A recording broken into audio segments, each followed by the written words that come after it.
like to introduce the Northtown girls to you. This is Renee Heinrichs. This is Christy Godown. And my name is Tammy Jackson. We're shooting a video that's based on this book by Alfie Kohn, Beyond Discipline, From Compliance to Community. Good morning, 5th graders, Greenville City Schools. I'm going to be your teacher. I'm Mrs. Jackson, and I'm looking forward to a great year together. I have a really loaded question for you on this first day of school, okay? Are you ready? Yes? As students, what do you need from me as your teacher? Right here with Hope. Respect. Oh, that's a great word, respect. Simeon? Guidance. Calista or Samantha? Freedom. Freedom. Macy? Trust. Ethan? Caring teacher. A caring teacher. Justin? A good role model. A good role model. And those are great, great things that I think you need from me too as your teacher.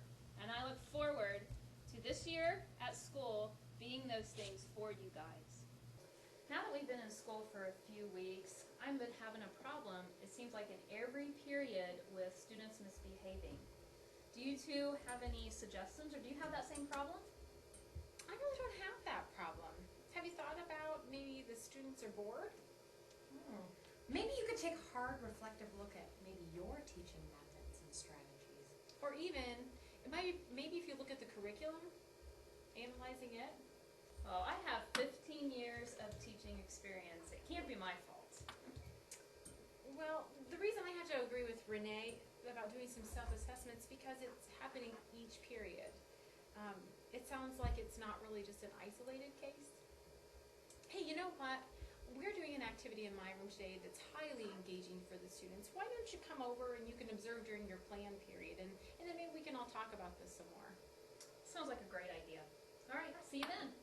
Okay, well, for part of our 5th grade social studies standards, we need to figure out what you guys know about North America, because whatever you don't know, we're going to work on learning here in the next few weeks. So for today, we're going to figure out what you do know by having you draw what you know about North America. Take one, pass them down to your neighbor. What I would like for you to do is label as much as you can with as many states, the oceans, the countries, whatever it is, did it up this way, you can color it. Mitchie, can you please go sit at that table? It's already eaten.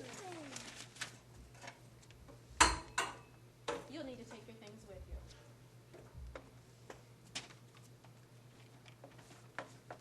He wanted the paper I had, and it didn't matter. So It didn't matter, so why didn't you just give him the paper? Because there was nothing to be arguing about. Okay. So, I know you don't want to be over here. You can either be here or you can go to the principal's office. Which one is it going to be? Here. I don't know what to do with these kids, I tell you. I'm so tired of the petty arguing in my class. They argue over nothing. But I laid down the law with them at the beginning of the year, and I told them if they acted up, they were going to have to face the consequences. And sure enough, in class just a little bit ago, they're arguing over who got which blank piece of paper. Have you considered maybe the choices you're giving them, or are you giving them choices? I told that little girl she could either move to a new seat and get away from the people that she's arguing with, or she could go to the office. That's not really a choice, though. That's a no-win situation. Students need to be able to choose what happens to them. They need to be involved in what's going on with them in the classroom. They need to be able to make choices, and then maybe they will learn to empathize more with their other students, in the class, and maybe even learn how to resolve conflict. Yeah, like in my classroom, we do a class meeting. All right, good afternoon, class. How's everybody doing today? Good. And you? Well, I'm great. Thanks for asking. Okay, guys, we're going to pick up from where we started off yesterday on fractions. Now go ahead and get out your math books. And who remembers what the top number of a fraction is called? Sam? It's a numerator, Miss Heinrich, but I'd like to call class meeting. Would that be okay? Sure, Samantha. We'll get back to fractions later on. Okay, everybody, let's go ahead and clear off your desk. Well, Miss Heinrich, I have 2 things to say. Well, I feel like we already know about fractions, and maybe we could move on from this stuff to harder stuff. us all about fractions forever, and I think that we really know them real good now.